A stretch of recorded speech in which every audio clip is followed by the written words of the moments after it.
আজকে চিকেনের যে রেসিপিটা তোমাদের সাথে শেয়ার করছি, এটা বিরিয়ানির সাথে খেতে কিন্তু দুর্দান্ত লাগে। তবে আমার সাদা ভাতের সাথেও খেতে দুর্দান্ত লেগেছিল। তো চিকেনটাকে প্রথমে ম্যারিনেশন করে নিচ্ছি। আমি এখানে 700 থেকে 800 গ্রাম চিকেন নিয়েছি। চিকেনটাকে প্রথমে লবণ, ভিনিগার, আদা রসুন লঙ্কা বাটা, ফ্যাটানো টক দই, কাশ্মীরি লঙ্কার গুঁড়ো আর গরম মশলা দিয়ে বেশ ভালো করে ম্যারিনেশন করে রেখে দিচ্ছি।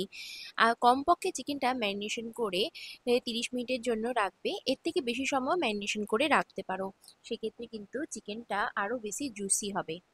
এবারে পেঁয়াজের বেরেস্তা ভাজবো। বেরেস্তা ভাজার সময় কিন্তু তেলের কার্পণ্য করলে চলবে না, তেলটা কিন্তু একটু বেশি লাগবে বেরেস্তা ভাজার সময়। তেলটা গরম হলে তার মধ্যে কিছু গরম মশলা দিয়ে প্রথমে পেঁয়াজের বেরেস্তাটা ভেজে নিচ্ছি।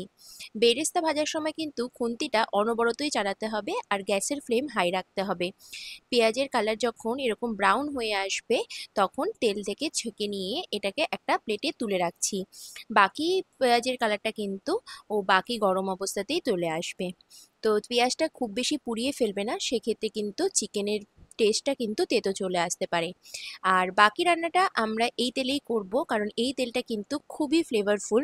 তো কিছুটা তেল কমিয়ে নিয়ে প্রথমে চিকেনগুলোকে দিয়ে দিচ্ছি। আর চিকেনে ম্যারিনেশন করে রেখেছিলাম, জল ছেড়েছিল, সেই জলটাও অ্যাড করে দিচ্ছি। হাই ফ্লেমে প্রথমে 10 থেকে 12 মিনিট চিকেনটাকে বেশ ভালো করে একটু কষিয়ে নেব। 10 থেকে 12 মিনিট ভালোভাবে কষিয়ে নেবে। আর চিকেনে যেহেতু অনেকটাই জল বেরিয়েছিল, আমি ঢাকা দিয়েই কষিয়েছিলাম। এবারে ধনে গুঁড়ো, জিরে গুঁড়ো, সামান্য হলুদ অ্যাড করে ঢাকা দিয়ে মশলাটাকে এবং চিকেনটাকে খুব ভালো করে কষিয়ে নেব। মশলা কষাতে কষাতেই কিন্তু চিকেনটা প্রায় 50 to 70% সেদ্ধ হয়ে যাবে। জলের যদি দরকার পড়ে তোমরা কিন্তু মাঝে জল অ্যাড করতে পারো। এবারে বেরেস্তা আর কিছু কাঠবাদামকে বেশ ভালো করে একটা পেস্ট করে নিচ্ছি। এবারে সেই মশলার বেরেস্তার পেস্টটাকে চিকেনের মধ্যে অ্যাড করে দিয়ে ঢাকা দিয়ে চিকেনটাকে বাকিটাও সেদ্ধ করে নেব।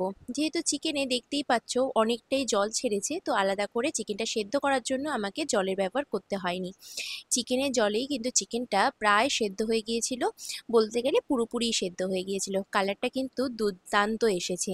তো গ্রেভির জন্য আমার মনে হয়েছিল একটু জল অ্যাড করা দরকার, তাই হাফ কাপ পরিমাণ গরম জল অ্যাড করে সেটাকেও খুব ভালো করে ফুটিয়ে নিয়েছি। 2-3 মিনিট একটু ভালো করে ফুটিয়ে নিয়েছি। এই পর্যায়ে চিকেনের মধ্যে সামান্য চিনি অ্যাড করেছি, এতে টেস্টের ব্যালেন্সটা হয়। আর শেষে 1 চামচ ঘি আর ওপর থেকে কিছুটা বেরেস্তা ছড়িয়ে ঢাকা দিয়ে রেখে দিচ্ছি প্রায় ওই 20 মিনিট। দেখো চিকেনটা কিন্তু একদম রেডি। চিকেনের কালারটা কিন্তু দুর্দান্ত এসেছে। ওপর থেকে আরও কিছুটা বেরেস্তা দিয়ে আমি সার্ভ করেছি। তো চিকেনের এই রেসিপিটা তোমরা বাড়িতে অবশ্যই বানিয়ে একবার ট্রাই করো। রেসিপি কেমন লাগলো কমেন্ট সেকশনে লিখে জানিও।